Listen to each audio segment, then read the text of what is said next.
Astaghfirullah Rabbal baraya. Astaghfirullah minal khataya.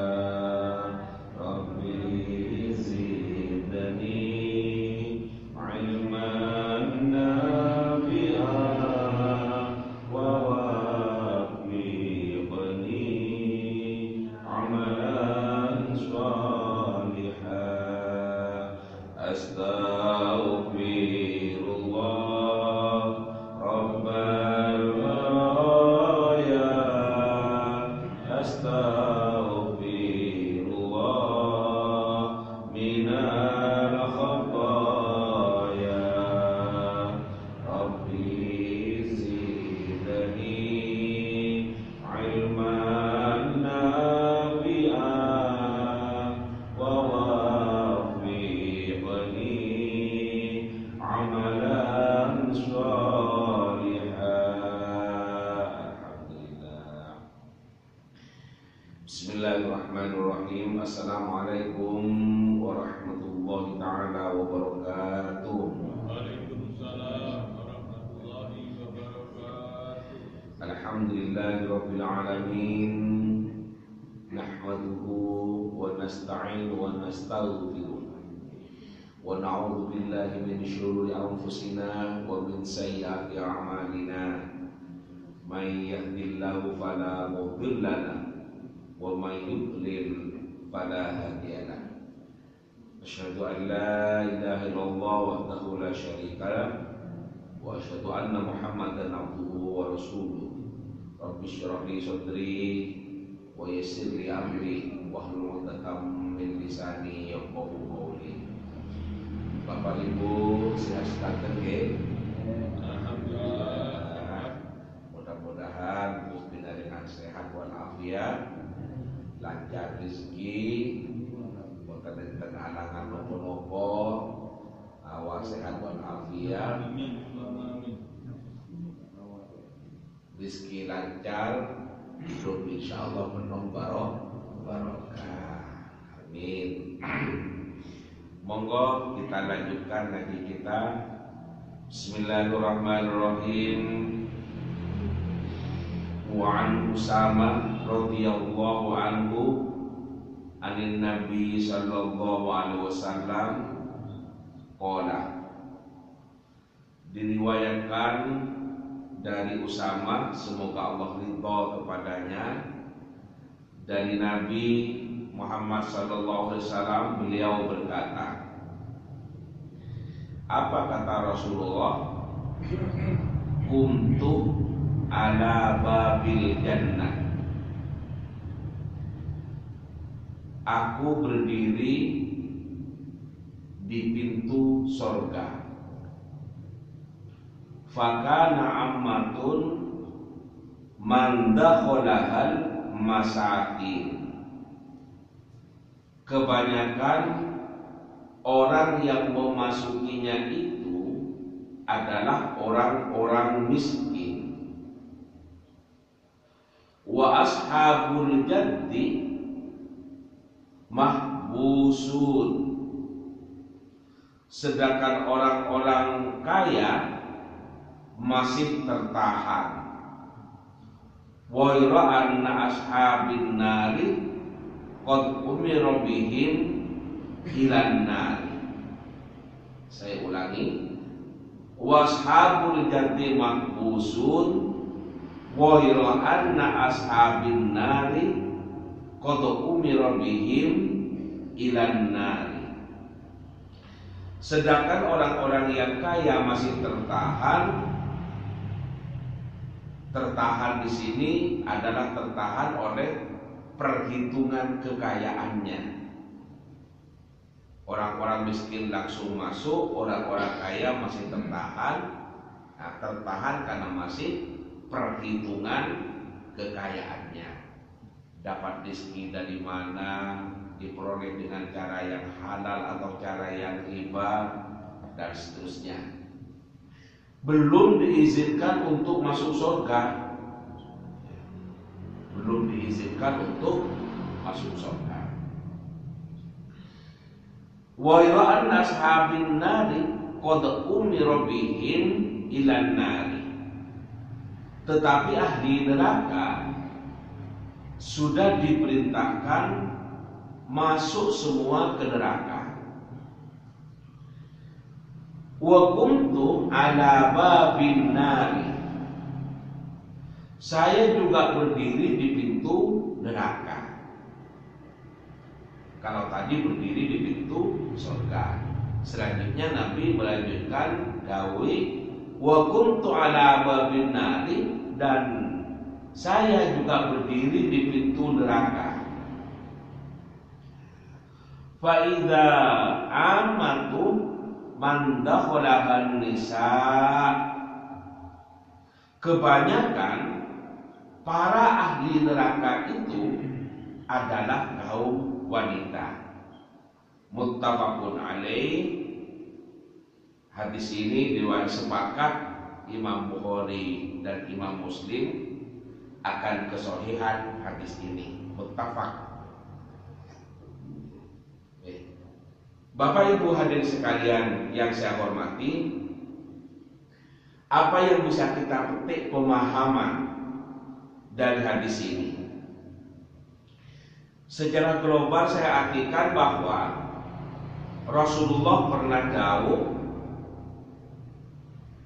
Rasulullah kita, aku berdiri di pintu surga. Kebanyakan orang yang memasuki ke dalam surga itu adalah terdiri dari orang-orang miskin. Sedangkan orang-orang yang kaya masih tertahan oleh perhitungan tentang harta kekayaannya itu, ya belum diizinkan untuk masuk surga. Tetapi ahli neraka sudah diperintahkan untuk masuk semua ke neraka itu. Kemudian Rasulullah mengatakan lagi, saya juga berdiri di pintu neraka. Kebanyakan para ahli neraka itu terdiri dari kaum wanita. Apa maksudnya hadis ini? Bapak Ibu yang saya hormati, ada beberapa hal yang bisa kita ambil pemahaman. Yang pertama, kita perlu berhati-hati dengan kekayaan. Saya tidak mengatakan bahwa orang itu tidak boleh kaya, tidak. Karena dengan kaya itu, kalau digunakan kepada jalan yang benar, ke jalan yang diridhoi Allah, itu justru bisa mengangkat manusia pada derajat kemuliaan. Seperti bisa bangun masjid. Kan mulia orang yang bangun masjid. Dari mana bisa bangun kalau tidak punya kekayaan, tidak punya harta? Dengan demikian maka punya harta itu adalah sesungguhnya baik jika diperoleh dengan cara yang benar. Artinya bukan dengan cara yang haram, bukan dengan cara yang korupsi, bukan dengan cara mencuri. Kemudian digunakan ke jalan yang benar. Artinya bukan digunakan untuk berzina, untuk perbuatan maksiat, untuk membantu orang lain dalam berbuat jahat. Tapi sebaliknya digunakan kepada yang benar. Kemudian diperlakukan dengan cara-cara yang benar, seperti dikeluarkan zakatnya, dikeluarkan infaknya, dikeluarkan sedekahnya. Itu kan diperlakukan hartanya dengan cara yang benar. Maka hal yang demikian itu baik. Yang kita khawatirkan adalah tidak seperti itu. Karena itu saya sebut berhati-hatilah dengan kekayaan, karena kekayaan itu bisa menyebabkan orang mengantarkan ke pintu neraka. Bisa menyebabkan orang jatuh pada perbuatan dosa karena hartanya. Yaitu tadi, hartanya dibuat membela orang-orang yang salah. Hartanya digunakan di jalan yang tidak benar. Memperoleh harta dari cara maksiat, seperti dengan cara riba, cara mencuri, cara yang korupsi. Nah, ini kan membahayakan. Karena itu yang pertama, berhati-hatilah dengan kekayaan. Kenapa kok saya sebutkan berhati-hati? Karena satu, kekayaan itu bisa membelokkan pemiliknya pada kejahatan. Itu. Orang itu bisa menjadi banyak godaannya ketika punya harta. Banyak yang melirik. Orang perempuan yang bukan mahramnya, yang bukan istrinya, bisa saja menggoda kepada laki-laki yang banyak harta, yang kalau tidak punya iman yang kokoh atau tidak memiliki komitmen keimanan, bisa goyah juga hatinya. Nah, kemudian menggunakan hartanya sebagai sarana atau fasilitas berbuat zina, maka harta sudah mengantarkan ke jurang neraka karena tidak benar dalam menggunakan harta. Harta dipakai untuk menyogok orang lain agar memperoleh pembelaan padahal dirinya benar. Nah, harta yang digunakan untuk sogok itu kan sudah mengantarkan pada perbuatan maksiat. Sesungguhnya dari kualifikasi tes adalah tidak lulus, tapi minta lulus dengan cara bayar. Nah, maka harta digunakan untuk berbuat salah, untuk berbuat dosa. Karena itu dalam kalimat yang sederhana saya sebutkan, berhati-hatilah dengan kekayaan, karena kekayaan bisa membelokkan pemiliknya pada kejahatan. Jelas ya? Berhati-hatilah dengan kekayaan, karena kekayaan bisa membelokkan pada kejahatan. Orang yang lurus, orang yang istiqomah bisa berubah karena memiliki harta dan tidak kuat dengan godaan hartanya. Itu. Kemudian yang kedua, dengan harta itu orang bisa terbawa pada sikap sombong. Kan Imam Al-Ghazali itu pernah mengatakan, orang itu bisa membawa atau sesuatu itu bisa membawa seseorang pada kesombongan karena berbagai hal. Satu, karena hartanya,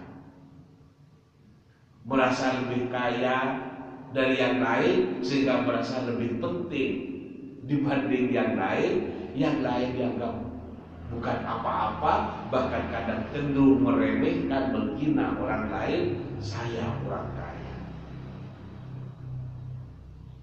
Yang bisa membawa kesombongan juga kepada orang lain, kepada seseorang adalah, katanya Al-Ghazali, ibadah. Merasa lebih khusyuk, merasa lebih pantas masuk surga dibanding dengan yang lain. Orang ibadah itu sangat bagus, sangat dicintai oleh Allah. Tetapi jangan sampai membawa diri kita kepada sikap sombong, merasa lebih khusyuk, merasa lebih ta'abbud, merasa lebih beribadah kepada Allah. Hindari ini, karena itu godaannya. Yang ketiga, katanya Abu Sa'di, orang bisa menjadi sombong itu karena ilmu, merasa lebih pintar dari yang lain, kemudian orang lain itu adalah diremehkan. Bahkan kalau kita tidak cerdas memanfaatkan ilmunya bisa digunakan untuk merusak orang lain, untuk berbuat salah kepada orang lain. Karena ilmunya. Kemudian yang keempat katanya Al-Ghazali adalah karena jabatannya. Orang bisa menjadi sombong karena memiliki jabatan tinggi, lebih tinggi daripada yang lain. Menjadi kepala, kemudian sewenang-wenang pada bawahannya. Menjadi bupati, kemudian sewenang-wenang kepada rakyatnya. Ini tidak boleh.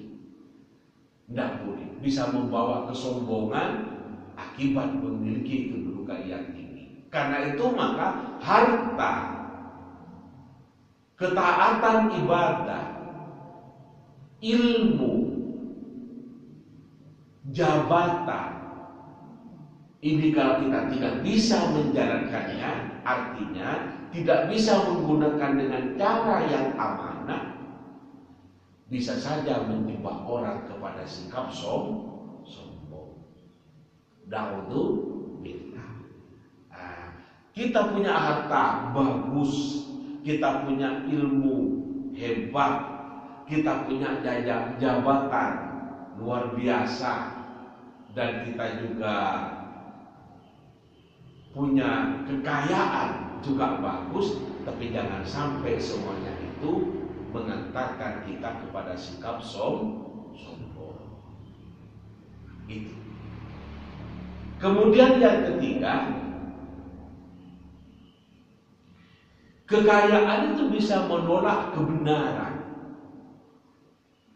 Yang menyampaikan kebenaran adalah orang miskin, disampaikan kepada orang kaya, mentang-mentang kaya, apa saja yang disampaikan oleh si miskin itu ditolak. Merasa lebih bisa, padahal tidak ada jaminan. Orang yang kaya pasti lebih mengerti dibandingkan orang yang miskin. Tidak ada jaminan bahwa dia lebih kaya. Ya, tapi tidak ada jaminan bahwa yang lebih kaya itu pasti lebih mengerti daripada yang miskin. Nah, kadang-kadang arogansi kekayaannya, orang bisa menolak kebenaran hanya karena dirinya merasa kaya. Untuk itu berhati-hatilah. Kemudian yang keempat, kekayaan itu bisa membawa kita kepada sikap arogansi atau meremehkan orang lain. Meremehkan orang lain. Kita ini di hadapan Allah adalah sama.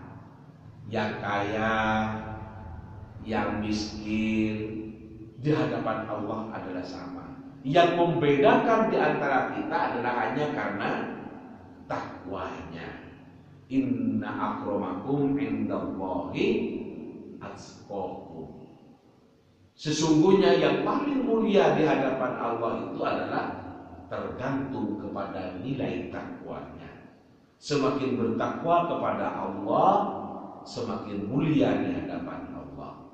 Kaya tapi tidak bertakwa, lebih mulia orang miskin di hadapan Allah, tapi senantiasa taat kepada Allah, sujud kepada Allah, bertakwa kepada Allah, melakukan perbuatan-perbuatan ketaatan kepada Allah, itu yang lebih mulia. Lebih hebat lagi, sudah pinter, kaya, jabatannya adalah tinggi, ibadahnya adalah sangat tekun, sedekahnya banyak. Nah, kemudian tidak sombong, tidak meremehkan orang lain, senantiasa mengikuti jalan kebenaran bukan jalan kesesatan, maka ini adalah tipe orang yang sempurna. Rasulullah mengingatkan kita seperti itu. Ayo kita jangan terjebak pada sifat-sifat akhlak yang mazmumah atau akhlak yang tercela, agar kita menjadi orang yang selamat di dunia, selamat juga kelak di akhirat. Itu. Karena itu maka sudah sempurna, kita kaya itu adalah hebat. Tetapi saya sebutkan berhati-hatilah dengan kekayaan, karena kekayaan bisa membelokkan pemiliknya pada perbuatan jahat, bisa membelokkan hati kita ke jalan yang bengkok. Untuk itu maka dalam sholat kita selalu membaca ihdinas shiratal mustaqim. Berikanlah kami petunjuk ya Allah ke jalan yang lurus. Shiratal ladzina an'amta 'alaihim, sebagaimana jalannya orang-orang yang Engkau beri nikmat. Ghairil maghdubi 'alaihim waladdallin, bukan jalannya orang-orang yang sesat. Kita selalu minta petunjuk. Dalam sholat subuh barusan imam kita memimpin sholat dengan membaca qul Allahumma inni fiman hadait. Kalau imam Allahumma hdina fiman hadait, Allahumma Gusti ihdina, berilah kami hidayah, berilah kami petunjuk ya Allah, fiman hadait, sebagaimana orang-orang yang telah Engkau beri petunjuk, sebagaimana orang-orang yang telah Engkau beri hidayah. Itu doanya imam. Makmumnya tadi semuanya mengatakan amin, kabulkan permohonan kami ya Allah. Kan itu doanya. Manusia kalau sudah mendapatkan hidayah, insya Allah hidupnya akan senantiasa terbimbing. Walaupun miskin tidak akan sampai mencuri punya orang lain hanya karena kemiskinannya. Walaupun kaya tidak bisa membawa kepada kesesatan dan kesombongan yang bisa membelokkan hatinya pada perbuatan jahat. Nah, sampai. Kenapa? Karena sudah mendapatkan hidayah. Itu tiap hari oleh imam kita Pak Lawi dipimpin dalam sholat. Dalam sholat selalu membaca Qur'an tiap hari. Allahumma hdina fiman hadait. Yang lain berucap amin. Apa artinya itu? Ya Allah, berilah kami semua hidayah, berilah kami semua petunjuk, sebagaimana Engkau telah memberikan petunjuk kepada orang-orang yang Engkau beri hidayah, yang Engkau beri petunjuk. Ini kan sangat baik.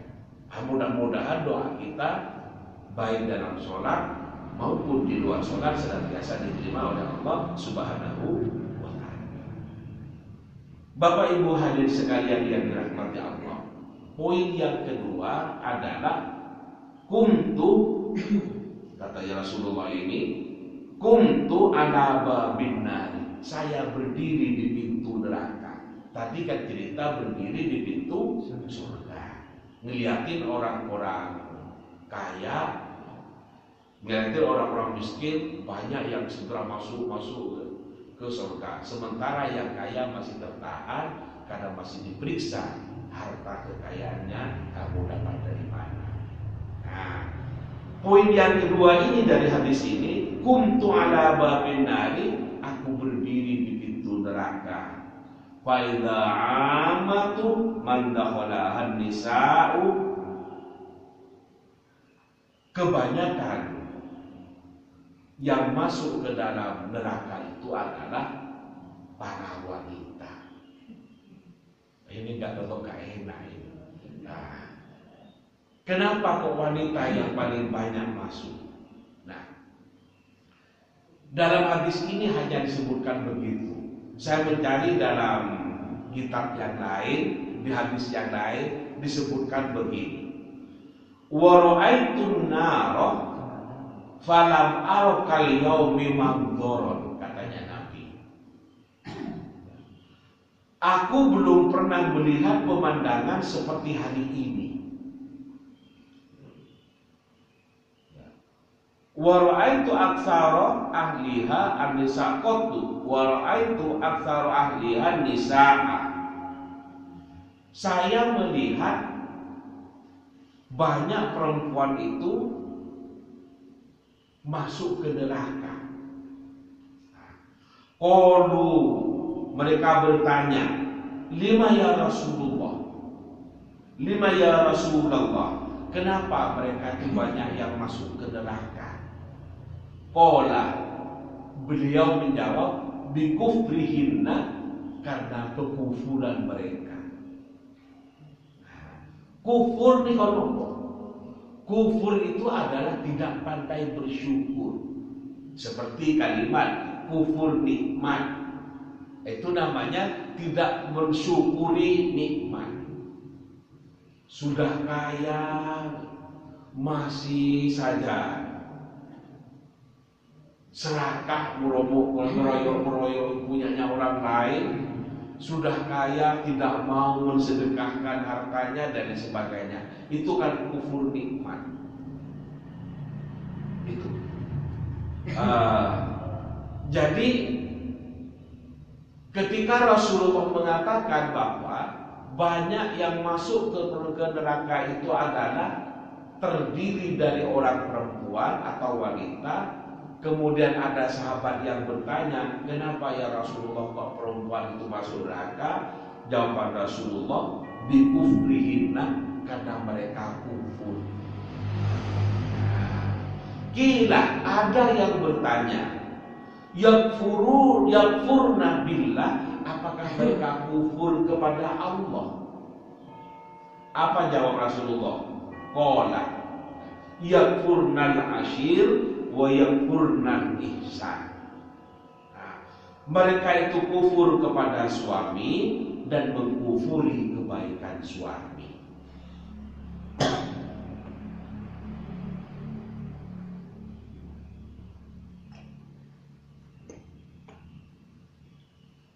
Itu.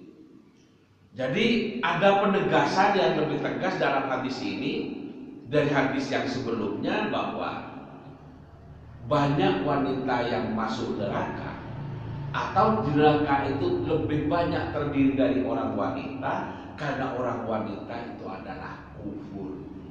Nah, apakah kufurnya kepada Allah? Artinya kufur kepada Allah yang tidak sholat, tidak puasa, tidak zakat dan seterusnya. Katanya Nabi bukan.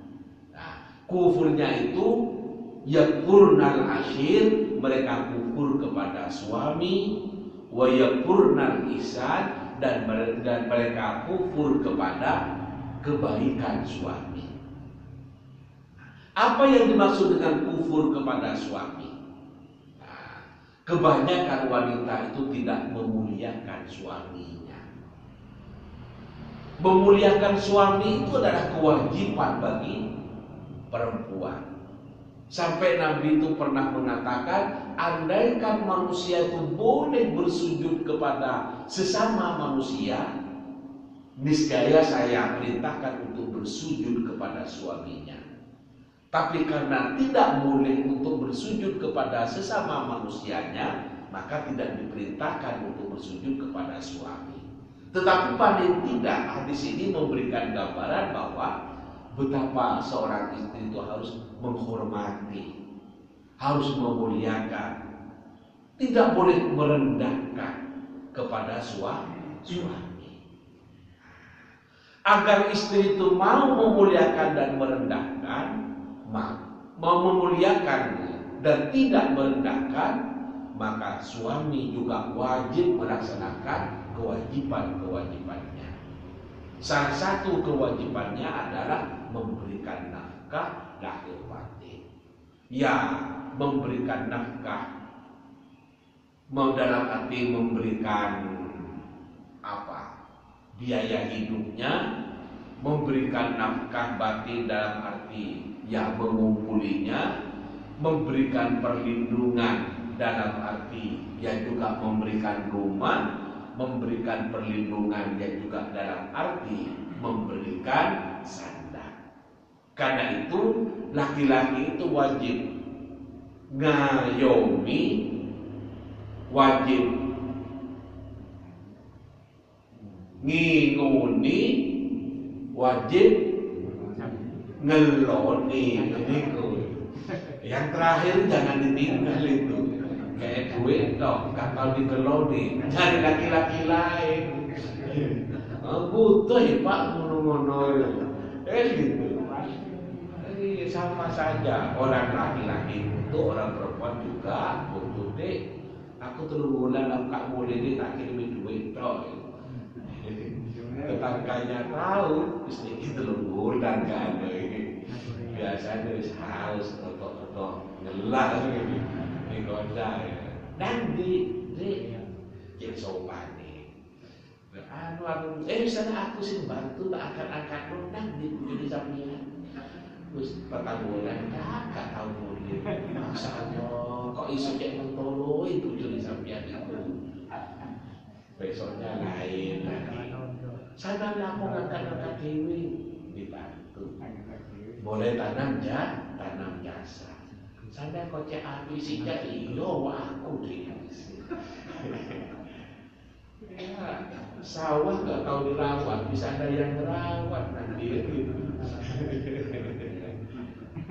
Sama lagi. Nah, perempuan yang senantiasa memuliakan suami, yang menghormati suami disiplin dengan tanggung jawab dan kewajibannya, maka insya Allah perempuan yang seperti ini akan masuk surga. Yang disebut oleh Rasulullah banyak yang masuk neraka karena tidak pandai berterima kasih pada suaminya, cenderung menghilangkan kebaikan-kebaikan suaminya. Tiap bulan dikasih belanja, tiap bulan dikasih belanja, tiap bulan kasih belanja. Pernah tidak punya uang, nggak kasih belanja, kebaikan sebelumnya kemudian dihilangkan. Uang lanang bukan ini dan kewajiban ini, nggak tahu kayak belanja. Padahal hanya 1 kali nggak kasih belanja, kemudian hilang. Nah, ngasih belanja yang sebelumnya, ini namanya melupakan kebaikan suami. Nah, itu namanya kufur pada kebaikan suami. Kufur kepada kebaikan suami artinya melupakan pada kebaikan suami. Tidak ada suami itu yang sempurna. Mungkin ada salahnya, tetapi salahnya 1 kali, jangan kemudian dikebiak-biak seolah-olah salah terus. Nah, demikian juga sebaliknya suami. Kalau hanya 1 kali nggak ngasih, jangan aku gini bodoh bilang ibu ini aku menerapi manis, ancamannya sudah kayak gitu. Hanya 1 kali nggak dikasih sudah mau nikah lagi. Yang sebelumnya bentino dikasih lupa. Dulu kan sudah sih mas kapan? Masya Allah, jadi begini. Awak sampai kayak gini. Ya Allah. Jadi saling memuliakan, saling menghormati. Nah, untuk itu jangan khawatir kepada istri atau kepada ibu-ibu yang disebut oleh Rasulullah menjadi penghuni neraka itu, yang kufur kepada suami, tidak memuliakan suami. Yang kedua, yang kufur artinya melupakan. Kufur dengan ingkar. Nah, melupakan kepada kebaikan suami. Lebih-lebih umur-umur sudah kayak kita, ayo saling memuliakan. Suami kalau sudah umur 60 ke atas kadang sudah tidak produktif. Diharapkan uangnya sudah tidak lancar, diharapkan serangannya sering lemes, sudah loyo, diharapkan gagahnya ngalami. Ngoten itu kadang masih rewel. Kau no tadi nganu panganan seluwe enak tepung ini. Sudah diberi masakan yang enak, yang dimuliakan, dihormati, masih minta yang lain, banyak rewelnya. Waktu muda sering bau parfum, setelah tua sering bau remasor, balsem. Minyak tawon, beli balsem Sudah baunya balsem, bukan bau melati. Iki jam tahun iki. Tak apa-apa, dengan balsem ya beda dengan parfum kan ngoten. Memang harus lebih banyak meningkatkan kesabaran. Ya syukur saja, alhamdulillah suami saya masih hidup, tetangga saya sudah mati, syukur. Yang istri juga seperti itu. Suami sama. Alhamdulillah istri saya masih hidup. Saya melihat tetangga saya hidup dengan anaknya, hidup dengan menantunya, tidak seperti hidup dengan istri sendiri. Mau minta air panas malam-malam sungkan kalau kepada mantu, tapi kepada istri saya bebas minta air hangat. Alhamdulillah, syukuri. Banyak disyukur, banyak disyukuri. Kalau dicari kekurangannya, ya Allah. Yang perempuan juga seperti itu sudah beda, kekuatannya beda, semangatnya beda, tenaganya beda. Kalau ngomong satu kali, tidak usah ngomong, bagi kodanya sudah paham. Kalau sekarang kadang ngomong 3 kali, mau kemana? Oh, terus. Sudah banyak nggak dengarnya, apalagi hanya diberi kode. Sudah diomongin masih belum dengar. Ya Allah, kalau masih muda kan lain. Masuk tutup pintu sudah paham. Sudah paham. Diberi jamu, istrinya sudah berdaan, sudah paham. Tidak usah ngomongin. Kalau sudah tua diomongin 3 kali. Ya Allah, alhamdulillah. Kata lagi, mudah-mudahan kita tambah umur, tambah bijak pada suami, yang suami mudah-mudahan tambah bijak kepada istri, dan mudah-mudahan tambah rukun, sehat walafiat sampai ajal menjemput kita. Amin. Allahumma amin. Kalau sudah ajal menjemput kita, mudah-mudahan kita dipanggil oleh Allah dalam keadaan husnul khotimah. Amin. Allahumma amin. Maka ikan sakit kalau aturaken, mudah-mudahan ada barokah dan manfaatnya. Monggo doanya bersama-sama saja membaca doa kafaratul majlis. Bismillahirrahmanirrahim. Subhanakallahumma wa bihamdika asyhadu an la ilaha illa anta astaghfiruka wa atubu ilaik. Demikian, mohon maaf dan segala kekurangan. Hadanallahu wa iyyakum ajma'in ila shiratal mustaqim. Wallahu muwaffiq ila aqwamit thoriq. Assalamualaikum warahmatullahi wabarakatuh.